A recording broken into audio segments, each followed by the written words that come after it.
뉴욕 증시의 변동성이 다시 커지는 모습입니다. 뉴욕 증시가 대혼란의 상황에 들어섰다라는 이야기가 나오고 있는데요.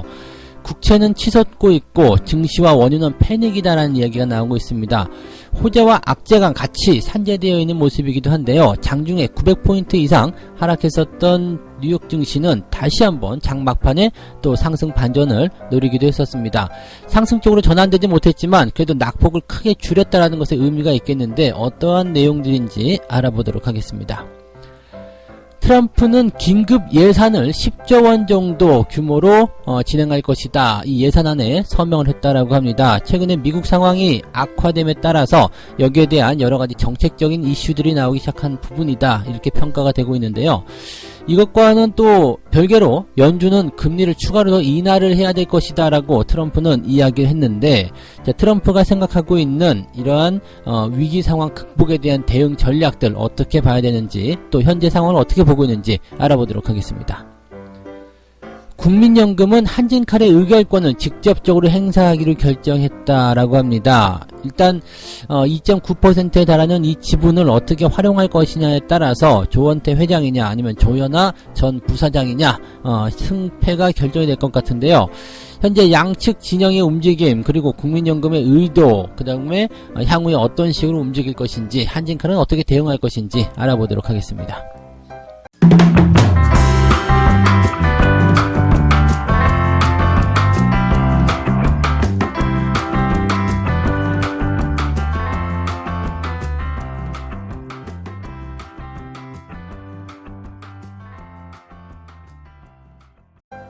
네, 반갑습니다. 오늘은 3월 7일 토요일 주말입니다. 미국 시장이 생각보다 변동성을 좀 많이 보임에 따라서 자료를 준비하는데 제법 좀 시간이 좀 걸렸습니다. 일단 미국 증시의 하락은 처음부터 좀 강하게 진행이 좀 됐습니다. 하락 출발을 하게 되면서 변동성 자체가 굉장히 커졌다. 투자자들이 굉장히 좀 불안해하고 있다라는 식의 어떤 이야기들이 많이 나왔었는데, 그래도 다행이다라고 생각하는 것은 금리, 트럼프의 이야기들, 추가적인, 어떤 경기 부양에 대한 이야기라든지, 그 다음에 장 막판으로 갈수록 변동폭이 조금씩 줄어드는 형태, 이런 모습이 좀 진행됐기 때문에, 여러가지 정책적인 이슈를 통해서, 주가가 그래도 막판에는 좀 회복세를 보인 것이 아닌가라고 생각이 좀 되고 있습니다. 그렇지만 이미 시장 자체의 변동성은 커져 있는 상태이기 때문에, 투자자들의 불안감은 굉장히 커져 있는 모습인 것 같습니다. 빅스 지수를 가지고 왔는데요. 빅스 지수는 잘 아시겠습니다만 변동성 지수입니다. 시카고 옵션에 대한 변동성 지수인데요. 우리는 이제 쉽게 얘기해서 이것을 공포 지수라고도 이야기를 합니다. 변동성이라는 것은 투자자들의 마음이 변동을 하고 있다, 그런 어떤 정도를 나타내는 그 내용이라고 보시면 되거든요. 그래서 변동성이 커지면 커질수록 내 마음은 갈대요가 되는 거죠. 이리로 갈까 저리로 갈까 방향을 결정하지 못하고 현재 상황에서 불안해하고 있는 모습이 커지고 있다는 얘기입니다. 지금 차트를 좀 살짝 보게 되시는 상황이 벌어지게 되면, 차트를 좀 참고하게 되면 저점 대비해서 많이 올라온 상황을 우리가 확인해 볼 수가 있습니다. 그래서 보통 이제 금융위기 상황 속에서도, 또는 이제 그때는 이제 많이 올랐었지만 이번에 무역 분쟁이 진행됐었던 그런 상황 속에서도 10포인트대 20포인트 아래쪽으로만 형성이 됐었는데, 이번에 그 반등이 세게 나오면서 장중에는 50포인트가 넘는 상황까지도 가지 않았었나 이렇게 보여집니다. 물론 이제 장 막판에 조금 변동성이 줄어들긴 했습니다만, 최근에 빅스 지수의 흐름들을 살펴보게 되면 2월 말부터 시작해서 지속적으로 이 빅스 지수가 상승했었던 것을 우리가 참고해 볼 수 있겠습니다. 그만큼 변동성이 커졌다라는 의미가 되는 것이고요. 현재 시장 상황이 굉장히 불안하다라는 것을 의미하고 있는 내용이 될 겁니다. 자, 상황이 그러다 보니까 이제 증시 상황도 그렇게 좋지는 않겠죠. 다우지수가 장중에 또 900포인트나 하락하는 모습이 좀 나타났고요. 그 다음에 유가와 관련된 부분에서도 약간의 변동성 굉장히 크게 나타나고 있어요. 이쪽에서도 지금 불확실성이 크게 나타나고 있는 모습이고요. 국채 금리 같은 경우도 계속적으로 변동을 보여주고 있습니다. 그래서 이 내용에 대해서 지금부터 설명을 좀 드릴 건데요. 일단 원유 시장을 먼저 조금 살펴볼게요. 원유 같은 경우는요, 지금 보면은 계속적으로 이제 폭락세를 좀 보여주고 있습니다. 이게 장중에 41달러까지 밀리기도 했다고 합니다. WTI 기준입니다. 네, 엄청난 폭락세죠. 계속적으로 이제 하락을 하고 있는 모습인데, 지금 일단은 경기가 둔화됨에 따라서 원유 소비도 크게 줄어들 것이다. 이런 우려감이 나왔다라고 일단 보시면 되는 거거든요. 그래서 여기에 대한 이제 대응책, 지금은 이제 오펙 쪽에서 러시아와 같이 연결을 해가지고, 원유 생산을 좀 줄여보자, 이런 식으로 얘기를 했다고 합니다. 원유 생산을 줄이는 것이 어떻게 방법이 되겠느냐라고 볼 수 있겠습니다만, 일단은 수요가 감소한다라는 것을 이제 맞추기 위해서는 공급을 같이 감소시키는 방법이 될 수 있거든요. 그래서 오펙이 이제 감산을 하겠다라고 얘기가 나오게 되면 아무래도 이제 원유의 생산량이 줄어들게 되기 때문에 가격은 안정권을 찾게 되는 모습이겠죠.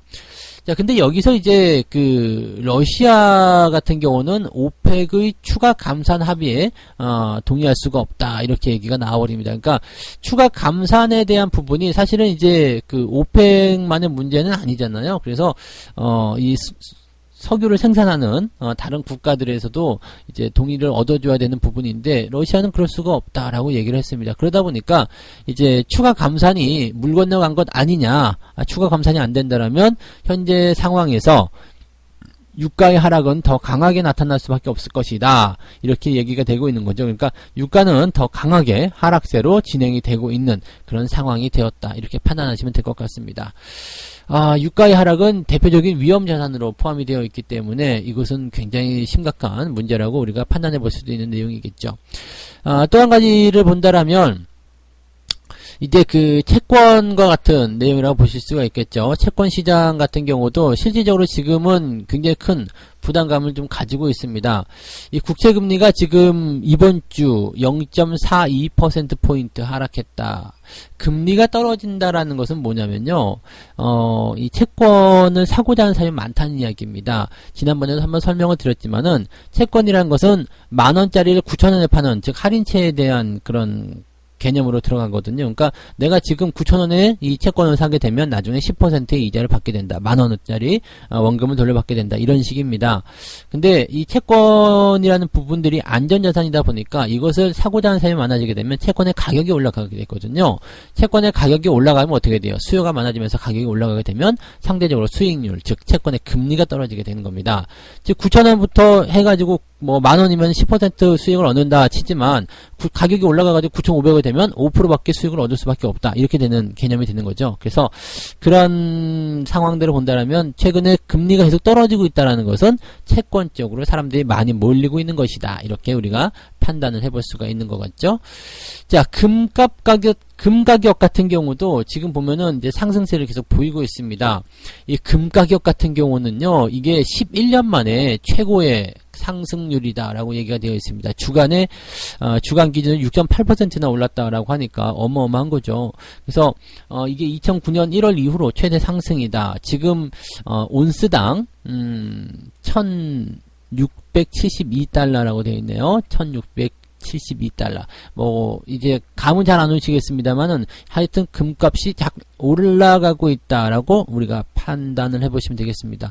금값은 뭐예요? 안전자산이죠. 그래서 이 안전자산, 즉 금에 대한 소비도 많이 늘어나고 있다. 금을 사고자 하는 사람들도 많이 늘어나고 있다. 즉 머니무브라고 이야기하는데요. 이제 위험한 자산, 증시나 기타 여러 가지 원유, 이런 위험한 자산에서 안전자산 쪽으로 움직이고 있다라고 보시면 될 것 같고요. 이렇게 된다라면 증시의 어떤 흐름에서 큰 돈의 움직임들이 이제는 나타날 때도 됐다. 그래서 시장이 좀 불안해하고 있다, 이런 식으로 우리가 판단을 해보셔야 될 것 같습니다.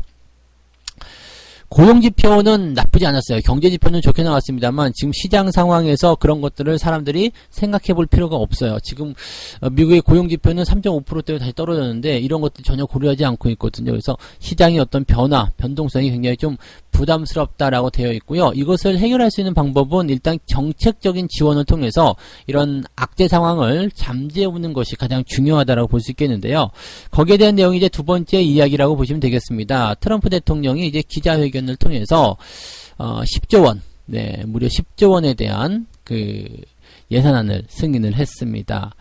원래는 이제 23억 달러를 요청했는데 83억 달러를 승인받았다라고 얘기합니다. 그러니까 원래는 조금밖에 안 했지만 더 많이 그 예산안을 규모하게 됐다라고 되는 거죠.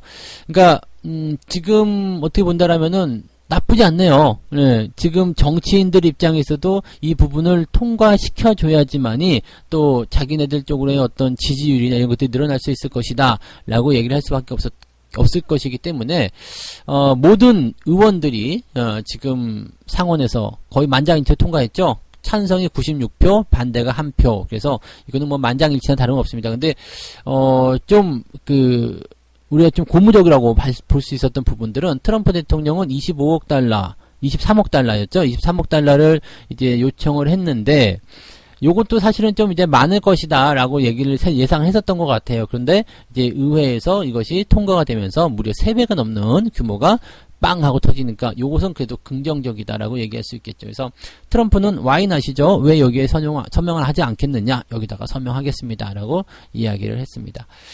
그러면서 이제 어떤 이야기를 하게 되냐면 우리는 잘하고 있다. 그것은 예측하지 못한 문제이고 문제가 아니다. 갑자기 나타났지만 우리는 잘 처리하고 있다. 이런 식으로 얘기를 하고 있다라고 합니다. 일단 뭐 지금으로서는 뭐 예방이라든지 이런 부분들이 중요하겠습니다만 이렇게 이미 상황이 벌어진 시점이기 때문에 이것을 어떻게 빨리 극복할 것인가 이런 식으로 가는 것이 가장 중요하겠죠. 그래서 현재 그 미국 상황도 그렇게 만만치는 않습니다. 그동안 뭐 잘하고 있다 뭐 이런 식의 얘기를 계속해서 해왔었습니다만 지금은 이제 계속 상황이 악화되고 있는 시점이기 때문에 미국도 이제는 안심할 수 없다. 뭐 이런 식으로 나올 수 있는 거겠죠. 그러니까 생각보다 그래도 빠르게 대처를 하고 있는 상황입니다. 일단 전 세계 경제에 주목을 받고 있다라고 볼 수도 있기 때문에 이렇게 경제적인 어떤 지원책이라든지 이런 것들을 가장 빠르게 진행을 좀 해주고 있는 모습이라서 그나마 좀 다행이지 않나라고 생각됩니다. 또 한 가지는 이제 연준이 이제 금리를 0.5% 지난번에 내리긴 했는데 더 내려라. 금리를 더 내려야 되는 것이 아니냐. 이 금리 그 정도 내려가지고 이게 되겠느냐. 이런 얘기를 하고 있는 부분이라서 더 금리를 인하하게 되고 경기를 활성화시켜야 될 것이다. 라는 이야기를 일단 했다고 합니다. 그 다음에 이제 그 월스트리트, 즉 주가는 다시 반등하게 될 것이다. 다우지수는 그렇게 나쁘지 않았다라고 얘기를 하고 있습니다만, 근데 저는 이렇게 생각해요. 이제 주가라는 것이 한정없이 계속 올라갈 수는 없는 부분이기 때문에 그동안 너무 올라왔었던 상황에 대해서 어느 정도 조정이 나가는 것은 그래도 우리가 당연하다라고 좀 생각해야 되는 부분이 아니겠는가 이렇게 판단을 좀 해볼 수가 있겠고요. 어느 정도 이제 조정 국면이 지나고 나면 이제 추세가 대세 하락으로 전환되는 시점은 아니잖아요. 왜냐하면 경제 펀더멘탈 자체가 탄탄한 시점이기 때문에 이것이 경제가 무너진다거나 이렇게 판단하기는 어렵거든요. 그래서 일시적인 악재, 돌발적인 악재, 그리고 이 상황을 극복하게 된다면 시장은 다시 원상복귀로 빠르게 들어갈 것이다 라고 예상을 해볼 수가 있는 거겠죠. 그렇기 때문에 이런 상황에서는 뭐 긍정적으로 우리가 시장을 바라봐야 되지 않겠습니까? 그래서 지난번에 이제 그 블룸버그 쪽 방송에서 참고를 좀 해본 내용이 뭐냐면 분명히 이제 지금 상황은 예측 불가능한 악재가 맞다. 그렇지만 이런 상황 속에서 이제 주가가 더 많이 내려가게 된다면 정상적인 시점에서 주가가 많이 내려간 상황이 만들어지기 때문에 이런 시점에서는 투자의 기회가 훨씬 더 매력적으로 다가온다. 지금을 투자의 기회로 삼아야 한다. 이런 이야기를 하는 것을 본 적이 있습니다. 뭐 지금 외국계 투자 그 전문가들이나 뭐 국내 투자 전문가들이나 또 뭐 전 세계 투자 전문가들이 다 비슷한 생각을 하고 있다고 생각해요. 다만 문제는 뭐냐면 어디가 저점인지 잘 모른다는 얘기죠. 어디가 저점인지 잘 모르기 때문에 거기에 대한 불안감이 있는 것이지 다시 원상복귀 될 것이다. 다시 원래 상황으로 돌아갈 것이다 라는 것에 대한 의견은 거의 같다 보시면 되겠습니다. 그래서 투자의 기회로 삼을 것인지 거기에 대한 부분들은 우리가 확인을 해볼 필요가 있으리라 생각해 봅니다. 자, 다음에 이제 세 번째 이야기로 가보도록 하겠습니다. 국민연금이 이제 한진칼 의결권을 직접적으로 행사하기로 했다. 이런 얘기인데요. 한진칼의 의결권을 직접 행사하기로 했다. 지금 조원태하고 그 조연아의 지분 차이가 1.47%로 나오고 있습니다. 그래서 국민연금이 지금 2.9%를 가지고 있는데, 요 내용들을 국민연금이 어느 쪽으로 힘을 써줄 것이냐에 따라서 이제 그 상황이 달라지게 된다는 이야기죠. 조원태 회장 쪽으로는 지금 이게 조원태 회장이 조금 더 유리한 상황입니다. 그래서 지금 40%가 조금 넘는 정도의 어떤 모양새라고 되어 있는 부분이고요. 그 다음에 이제 조현아 전 부사장 쪽이 이제 38점 몇 프로 좀 나오는 것 같아요. 그래서 1.47%라고 합니다. 일단은요. 그 다음에 요 내용들이 이제 전체적으로 그 딱 그냥 모든 것을 다 끄집어냈을 때 이렇게 딱 들어갔다라면 현재 국민연금의 2.9%가 어디로 갔느냐에 따라서 조원태 쪽이 승리하느냐 아니면 조현아 쪽이 승리하느냐 이렇게 되는 건데, 국민연금은 이제 운용사한테 이제 이런 운용을 맡기고 있는 부분들이 있거든요. 근데 국민연금의 지분을 운영하는 운용사들이 이 의결권 행사하지 않고 국민연금이 그것을 다 행사하겠다 이렇게 얘기가 되었습니다. 그래서 위임시키지 않고 내가 직접 하겠다 2.9%를 가지고서 내가 이 기업의 어떤 승패를 결정짓겠다라고 얘기가 나온 거죠. 요걸 가지고서 이제 말들은 조금 많습니다만은 일단 상황을 좀 보도록 하면은요. 국민연금은 주주 가치에 중점을 두고 양측이 내세우는 명분의 합리성 등을 고려해서 결정할 것이다. 당연히 지금은 이제 가지고 있는 지분들의 모든 싸움이 팽팽하게 들어갔을 것이다 라고 볼 수 있습니다. 이제 동원할 수 있는 모든 지분들 다 동원했겠죠. 다 동원했고 이제 나머지 최종적으로 방향성을 결정하지 않았었던 국민연금이 가장 마지막으로 나온 부분인데 저는 약간 좀 얌시러운 것 같아요. 네, 얌시럽다. 왜냐하면 이제 자기가 결정권을 가지고서 쥐고 흔들 수 있는 상황이 됐을 때 어떻게 보면 자기가 가장 유리한 상황이 되는 거잖아요. 그렇게 되기 때문에 조금 얌스럽다 보여질 수 있겠고요. 최근에 이제 그 수급 동향을 좀 살펴보면 기관들의 매도가 계속 나왔어요. 기관들의 매도라는 것이 꼭 국민연금의 매도다라고 볼 수는 없겠습니다만, 그래도 국민연금은 이제 그 지금 2.9% 지분을 가지고서 의결권을 가지고서 진행하고 있다라고 우리가 알고 있습니다만, 그동안 기관들의 매도가 올해 들어서면서 계속해서 나왔었던 이유는 뭐 국민연금에서도 심심치 않은 그런 정도의 매도가 나왔을 것으로 생각되고요. 지분율은 지금보다 훨씬 낮을 텐데 작년 연말 기점으로 해서 2.9% 의결권 가지고 있다 해가지고 기업의 방향을 흔든다.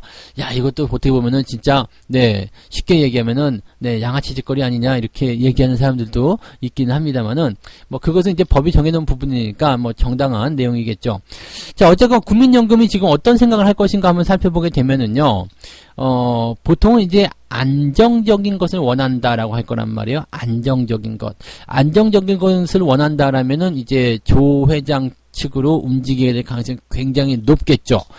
변화를 싫어한다라는 개념에서 본다라면. 그런데 최근에 이제 국민연금 쪽에서는 이제 주가의 변동을 이제 그 주주의 환원, 주주의 어떤 주주가 더 좋아하는 쪽, 그러니까 사람들이 더 좋아하는 쪽으로 가야 된다. 근데 사실은 네, 뭐 이쪽으로 하나 저쪽으로 하나 뭐 그렇게 크게 네, 훌륭할 것 같지는 않아요. 근데 지금 그 KCGI 이 사모펀드하고요. 그다음에 반도원선 이 두 집단이 원하는 것은 뭘까요? 지분 가치, 즉 뭐 배당이라든지 이런 부분들을 훨씬 높여서 이런 그 주주들에게 훨씬 더 주주들이 훨씬 더 많이 지금보다 받아먹는 그런 형태로 가자. 이렇게 되는 부분일 테고, 조현아 전 부사장 같은 경우는 어떤 식으로든 이 사람들을 포섭을 해서 내가 치고 들어가야 되는 부분이기 때문에 더 많은, 그 내용들을 포괄적으로 승인을 해줬을 거란 이야기죠.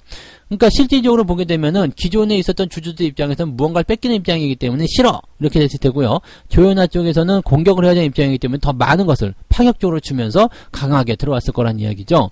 그럼 국민연금 같은 경우는 안정적인 것을 원할 것이냐 아니면은 주주 쪽의 어떤 그 가치, 즉 자기들이 돈을 더 많이 버는 것을 원할 것이냐 이렇게 되는 건데, 지금 일단 그래서 한진칼에 대한 부분들은 이제 주가가 계속적으로 상승했다가 이제 주가가 지난 주말에 변동성을 좀 보이면서 내려가는 형태의 모습 보이고 있죠. 요럴 때는요, 일단은 1차적인 매도가 들어가는 부분들이 많습니다. 그래서 1차적으로 이제 대체적으로 이제 차익 실현들을 들어가시면서 수익을 실현하고 이제 매수에 대한 의견들은 접근하지 않는 것이 유리하죠. 지금 같은 상황에서 국민연금이 어느 쪽으로 갈 것인가, 이제는 다 결정이 됐다고 봐야 되는 부분이잖아요. 이제 이번 달에 이제 주주총회 열고 끝나는 부분일 텐데, 아직까지 뭐 어디로 갈 것인가를 이제 점쟁이처럼 딱 집어낼 수는 없습니다. 뭐 어디로 가느냐, 어떻게 될 것이냐 이렇게 딱 집어낼 수는 없겠습니다만, 예측을 한번 해본다라면 국민연금의 입장에서는 최근의 상황으로 봤을 때는 조현아 측을 들어줄 가능성도 높지 않을까라고 생각이 됩니다. 그래서 이렇게 되면 한번 뒤집어질 수 있거든요. 뒤집어지게 되면 그 상황이 조금 변화될 수가 있겠죠. 그래서 조 회장이 지금 물러나게 된다라면은 그 지금 현재 상태에서는 주가의 변동성이 뭐 지금 뭐 일단 단기적으로 하락할 수 있겠습니다만, 신흥 세력이 치고 들어온다라면은 주가의 어떤 포인트들은 이제는 다 올랐다 해서 끝날 수는 있겠죠. 그래서 그런 부분들이 있겠고요. 대신에 이제 국민연금이 조원태 회장 쪽을 손을 들어줬다, 우리 안정적인 게 좋아라고 해서 손을 들어준다, 그렇게 되면 이제 임시주총이 다시 열리게 됩니다. 그래서 주가는 다시 한번 오를 수 있겠죠. 그러니까 지금 사실은 국민연금 입장에서는 뭐 매도를 그동안 계속 해왔다라는 부분이 있다라면 사실 임시주총은 의미가 없어지는 내용이 되거든요. 그렇기 때문에 현재 주총에서 조원태 회장 쪽을 들었다고 하더라도 임시주총에서 뒤집어질 수 있다라면은 요 내용이 국민연금 입장에서는 고려해야 될 부분이 있지 않겠는가라고 생각이 좀 들어요. 그러면 글쎄요시다라는 생각이 나올 수가 있겠죠. 그래서 그런 부분들을 우리가 다시 한번 고려를 해볼 필요가 있겠습니다. 어디로 가기가 쉽지 않을 거예요. 근데 지금으로서는 한번 뒤집을 수도 있는 그런 상황이 나오지 않겠느냐라고 조심스럽게 한번 생각을 해보도록 합니다. 자, 어쨌건 이제 지분에 대한 싸움들, 더 이상 지분을 끌어모으려는 그런 모양새들은 이제 당장 쉽진 않을 것 같고요. 국민연금의 어떤 결정에 따라서 주가의 흐름이 결정되기 때문에 주가는 당분간은 올라가는 것보다는 단기적 조정이 진행될 가능성이 굉장히 높겠다라고 판단하시는 게 맞을 것 같습니다. 자, 이렇게 세 가지 이야기 전달을 해드렸습니다. 그렇게 막 희망적인 메시지는 아닙니다만 그래도 아주 나쁘다고는 볼 수는 없을 것 같아요. 그래서 주말 동안에 너무 큰 걱정을 하지 않으셔도 될 것 같은데, 뉴욕 증시가 일단은 대혼란의 양상을 보였다. 국채가 치솟고 원유 증시가 패닉 상태를 보였는데, 이 내용들에 대해서는 일단 주가의 상황들이 변동성을 크게 보이고 있기 때문에 투자자들이 불안해하고 있는 내용들이다 라고 말씀을 드렸고요. 그렇기 때문에 트럼프가 긴급 예산 10조 원에 대해서 서명을 했고, 트럼프가 원래 생각했었던 자금보다도 3배 규모가 넘는 그런 자금이다 라고 얘기를 해드렸습니다. 그리고 연준을 향해서는 금리를 더 내려라 이렇게까지 얘기를 했기 때문에 이 부분은 이제 뭐 나쁘지 않은 소식이다 라고 말씀을 드릴 수가 있겠죠.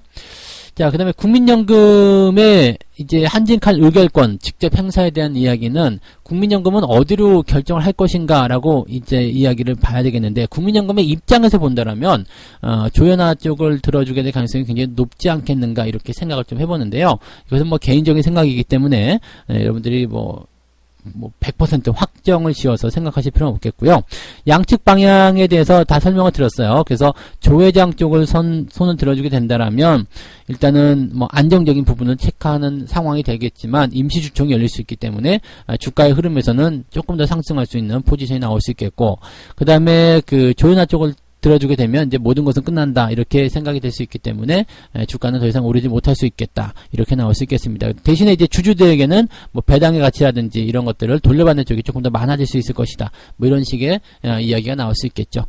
아무튼 뭐 국민연금은 조금 얌실없다, 이것이 이제 가장 핵심적인 내용이 아닐까 이 생각을 해볼 수 있겠습니다. 자, 오늘도 책 한 곡 읽고 마무리하도록 하겠습니다. 지난 몇 년간의 말잔치를 살펴봐라. 모두 경쟁에 관한 것이지 자유에 대한 이야기는 거의 없다. 이런 시기라면 현재 국제 시스템은 살아남을 수 없다. 정치 불안정과 금융 불안정이 자기 강화 형태로 서로를 갉아먹고 있는 것이다. 이것은 무슨 내용이냐면요, 모든 국가들이 자국의 이익을 위해서만 움직이고 있다라고 얘기를 하고 있는 거죠. 뭐 이것은 어떻게 보면 당연한 이야기입니다만 자본주의가 가지고 있는 가장 큰 나쁜 점이 아닌가 싶기도 합니다. 그냥 약간 이기주의적인 그런 내용들이겠죠. 우리만 잘 살면 돼. 지금 트럼프가 하고 있는 거죠. 미국만 잘 살면 돼. 다른 나라는 그러든가 말든가 관계없어. 이런 것들이거든요. 근데 결국에는 이런 것들이 이제 뭐 서로 다 같이 잘 먹고 잘 살자라는 그런 내용으로 갈 수 없기 때문에 같이 동반적인 상승을 유지할 수 없는 그런 부분에서는 부담스러운 악재 상황이라고 우리가 판단을 해봐야 되는 내용이라고 생각하셔야 됩니다. 그래서 일단 시장에 대한 부분들도 네 이렇게 네 서로 간에 이제 막 싸움질이 일어나는, 잘 될 땐 좋은데 나쁠 땐 정말 나쁜 게 이런 자본주의에 대한 내용들이다라고 보시면 좋을 것 같네요. 자, 아무튼 여기까지 정리해드리고요. 주말 동안에 또 너무 주식 걱정하지 마시고요. 네, 주식 걱정은 월요일 아침부터 시작하시면 되는 거니까 조금 편안하게 시장을 잊으시고 주말 동안에는 릴렉스 하시면서 휴식을 취하시기 바랍니다. 저는 다음 주에 돌아오도록 하겠습니다. 고맙습니다.